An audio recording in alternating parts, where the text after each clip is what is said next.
ಮತ್ತೆ ಅದರ ಇಂಚು ದಪ್ಪ ಇರ್ಬೇಕಂತ ಉಂಟು. ಇದು ಮಧ್ಯದಲ್ಲಿ 6 ಇಂಚ್ ಇಲ್ಲ ಹೇಳ್ತಾರೆ ಅವ್ರು ಕೆಲಸ ಮಾಡುವವರೇ. 6 ಇಂಚ್ ಇರ್ಬೇಕು.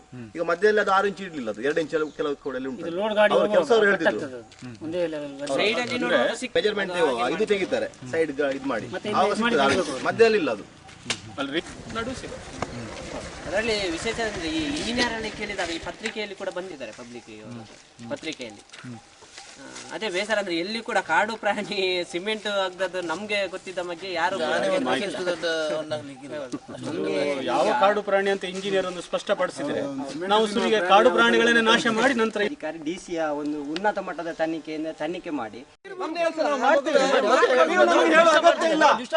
ನೀವು ನಮಗೆ ಹೇಳುವ ಅಗತ್ಯ ಇಲ್ಲ. ಅರ್ಥ ಆಯ್ತಾ?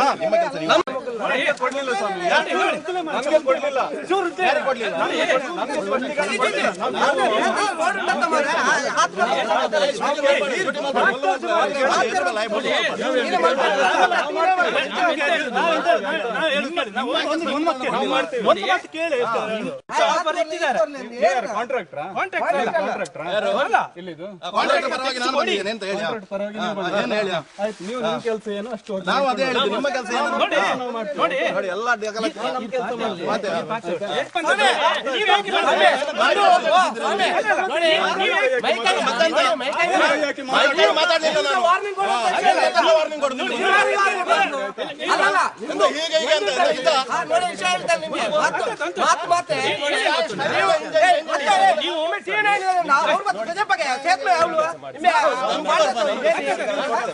ನಾವೊಂದೆಂತ ರಿಕ್ವೆಸ್ಟ್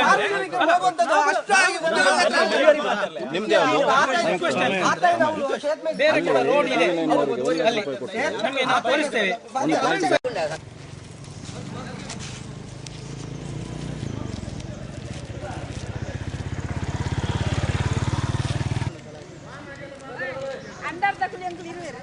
ನಾಳೆ ಉದ್ದೇಶ ಹತೋಟಿ ಮಾಡ್ತೀನಿ.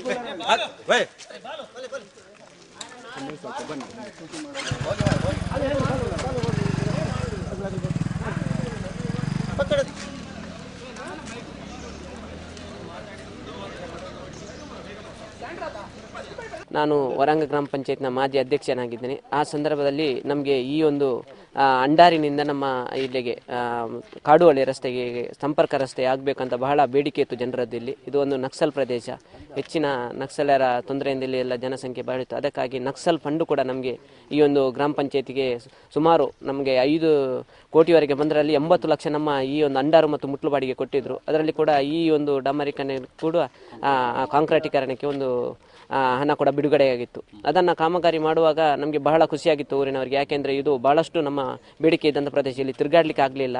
ಇಲ್ಲಾಂದರೆ ನಾವು ಅಜಕ್ಕಾರಿಗೆ ಹೋಗಿ ಅಲ್ಲಿಂದ ನಾವು ಅಂಡಾರಿಗೆ ಹೋಗಬೇಕಿತ್ತು. ಇದು ನಮಗೆ ಮುನಿಯಾಲು ಪಂಚಾಯತಿಗೆ ಬಂದವರಿಗೆಲ್ಲ ಅಂಡಾರಿಗೆ ಹೋಗಲಿಕ್ಕೆ ಇದೊಂದು ಸಮೀಪದ ಸಂಪರ್ಕ ರಸ್ತೆ. ಅಲ್ಲಿಂದ ಇದು ಧರ್ಮಸ್ಥಳಕ್ಕೂ ಕೂಡ ಟಚ್ ಆಗ್ತದೆ ಈ ರೋಡು. ಇದನ್ನು ಕಾಮಗಾರಿ ಮಾಡುವಾಗ ಕೂಡ ನಾವು ಜನರು ಹೇಳ್ತಾ ಇದ್ರು ಸ್ವಲ್ಪ ಇದು ಕಾಮಗಾರಿ ಕಲಪೆ ಆಗ್ತಾ ಇದೆ, ಇದನ್ನು ಮರದಡಿ ಇದಕ್ಕಾಗಿ ನಾವು ನೋಡಬೇಕಂತ. ಆಗ ಕಂಪ್ಲೇಂಟ್ ಕೊಟ್ಟಾಗ ನಾನು ಇಂಜಿನಿಯರಿಗೆ ಕೂಡ ಫೋನ್ ಮಾಡಿದ್ದೆ. ಅವರು ಹೇಳಿದರು, ನಮ್ಮ ಜಿಲ್ಲಾ ಪಂಚಾಯತಿ ಇಂಜಿನಿಯರ್ ಹೇಳಿದ್ರು ನಮಗೆ ಸಂಬಂಧಪಟ್ಟದಲ್ಲ, ಇದಕ್ಕೆ ಬೇರೆ ಇಲಾಖೆಯಿಂದ ಬಂದ ಇಂಜಿನಿಯರ್ ಅವರ ನಂಬರ್ ಕೂಡ ಕೊಟ್ಟು ನಮ್ಗೆ ಹೇಳಿಕೆ ಕೊಟ್ಟಾಗ ನಾವು ಪತ್ರಿಕೆಯಲ್ಲಿ ಕೊಟ್ಟಿದ್ದೇವೆ. ಇದು 1 ತಿಂಗಳಲ್ಲಿ ಅದು ಎಲ್ಲ ಹೊಂಡ ಬಿದ್ದೆಲ್ಲ ಹೋಗ್ತಾ ಇತ್ತು. ಆಗ ಕಂಪ್ಲೇಂಟ್ ಮಾಡಿದಾಗ ಅವ್ರು ಇಂಜಿನಿಯರ್ ಹೇಳಿದರು ಅದು ಇಲ್ಲಿ ಮರದ ನೀರು ಮತ್ತು ಕಾಡು ಪ್ರಾಣಿಗಳ ಹಾವಳಿ ಜಾಸ್ತಿ ಇತ್ತು, ಅದರಿಂದ ಇದು ಕಲಪೆ ಇದಾಗಿದೆ. ಅದನ್ನು ಖಂಡಿತವಾಗಿ ನಾವು 5 ವರ್ಷವರೆಗೆ ಮೇಂಟೈನ್ ಇದೆ, ನಾವು ಹಣ ಕೊಡಲಿಲ್ಲ, ಅದನ್ನು ಮೇಂಟೈನ್ ಮಾಡ್ತೇವೆ ಅಂತ. ನಮಗೆ ಬಹಳ ಬೇಸರ ಅಂದರೆ ಇದು ಕಾಂಕ್ರೀಟೀಕರಣ ಮಾಡಿ ಕೂಡ ಮಳೆಯ ನೀರಂದರೆ ಇಲ್ಲಿ ಸೌತ್ ಆಫ್ರಿಕಾದಲ್ಲಿ ದೊಡ್ಡ ದೊಡ್ಡ ಮರ ಇದ್ದು ಏನಾದರೂ ನೀರು ಬಿದ್ದು ಅಂತ ಅಷ್ಟು ಹೋಗಿರ್ಬೋದು ಬಿಟ್ಟರೆ ನಮ್ಮ ಕರ್ನಾಟಕ ನಮ್ಮ ದೇಶದಲ್ಲಿ ಅಷ್ಟು ದೊಡ್ಡ ಮಳೆಯ ನೀರು ಬಿಡುವಂತಹ ಮರಗಳೇನು ಇಲ್ಲ ಇಲ್ಲಿ. ಮತ್ತು ಕಾಡು ಪ್ರಾಣಿಗಳು ಕೂಡ ನಾವು ಪ್ರಶ್ನಾಗಿ ಕೇಳೋದು, ಎಲ್ಲಿ ಕೂಡ ನಮ್ಮ ಈ ಸರ್ವಿಸಲ್ಲಿ ಎಲ್ಲಿ ಕೂಡ ಕಾಂಕ್ರೀಟ್ ಒಂದು ಸಿಮೆಂಟನ್ನು ಆಗಿರುವಂಥ ಕಾಡು ಪ್ರಾಣಿಗಳನ್ನು ನೋಡಿದ್ದಿಲ್ಲ. ಇದು ಬಹಳ ಬೇಸರ. ಅಂದರೆ ಅವರು ಕೊಟ್ಟಂಥ ವಿಷಯ ಬಹಳ ಹಾಸ್ಯಾಸ್ಪದವಾಗಿದೆ. ಖಂಡಿತವಾಗಿ ನಮಗೆ ಅವರದ ಬೇಜವಾಬ್ದಾರಿತನದ ಒಂದು ಉತ್ತರ ಅಂತ ನಾವು ಹೇಳ್ತೇವೆ. ಹೌದು, ಅದು ಮಾಡಬಾರ್ದು. ಅವರು ಇದನ್ನು ತನಿಖೆ ಮಾಡಿ ನಾವು ಇದರ ಬಗ್ಗೆ ಜಿಲ್ಲಾ ಪಂಚಾಯತ್ಗೆ ಮತ್ತು DC ಅವರಿಗೆ ಕೂಡ ಮನವಿಯನ್ನು ಕೊಟ್ಟಿದ್ದಾರೆ. ತಹಶೀಲ್ದಾರ್ ಕೂಡ ಮೊನ್ನೆ ಬಂದು ಹೋಗಿದ್ದಾರೆ. ಇದನ್ನು ಕಾಂಕ್ರೀಟೀಕರಣ ಮಾಡಿ ಇದನ್ನು ಕ್ಲಿಯರ್ ಮಾಡಬೇಕು. ಇದು ಯಾವುದೇ ಸಮಯದಲ್ಲಿ ಹೋಗಬಾರ್ದಂತ ನಮ್ಮ ಬೇಡಿಕೆ ಸರ್. ನಮ್ಮ ಗ್ರಾಮ, ನಮ್ಮ ರಸ್ತೆ, ಇದಕ್ಕೆ ನಮ್ಮ ಸರ್ಕಾರವು ಕೋಟಿಗಟ್ಟಲೆ ಹಣವನ್ನು ಪಾಸ್ ಮಾಡ್ತದೆ.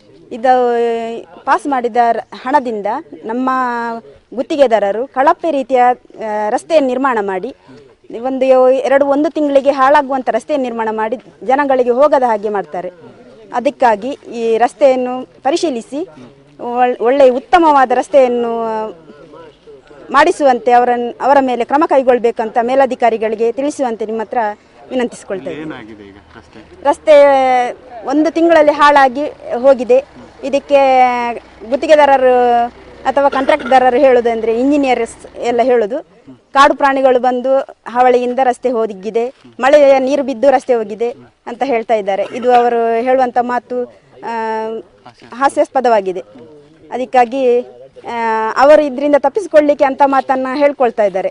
ಇದನ್ನು ಮೇಲಧಿಕಾರಿಗಳಿಗೆ ಇಂಥ ಒಂದು ಹೀಗೆ ಇದೆ ಅಥವಾ ಇದನ್ನು ಪರಿಶೀಲಿಸಲಿಕ್ಕೆ ಇಲ್ಲಿಯ ಮಣ್ಣನ್ನು ಅಥವಾ ಸಿಮೆಂಟನ್ನು ತಗೊಂಡು ಹೋಗಿ ಅವರು ಪರಿಶೀಲಿಸಿ ಇದು ಯಾವ ರೀತಿ ಕೆಲಸವನ್ನು ಮಾಡಿದ್ದಾರೆ ಅವರು ಅಂತೇಳಿ ಅದನ್ನು ನೋಡಿ ಇದಕ್ಕೆ ತನಿಖೆ ಮಾಡಿ ಇದಕ್ಕೆ ಸರಿಯಾದ ಒಂದು ಕ್ರಮ ಕೈಗೊಳ್ಳಬೇಕು. ಇಲ್ಲಿಯ ಜನರಿಗೆ ಒಂದು ಉತ್ತಮವಾದ ರಸ್ತೆಯನ್ನು ಮಾಡಿಸಿಕೊಡುವಂತೆ ಅವರು ಒತ್ತಾಯಿಸಬೇಕು ಸರ್ಕಾರವನ್ನು ಅಂತ ಹೇಳ್ತಾ ಇದ್ದೇನೆ.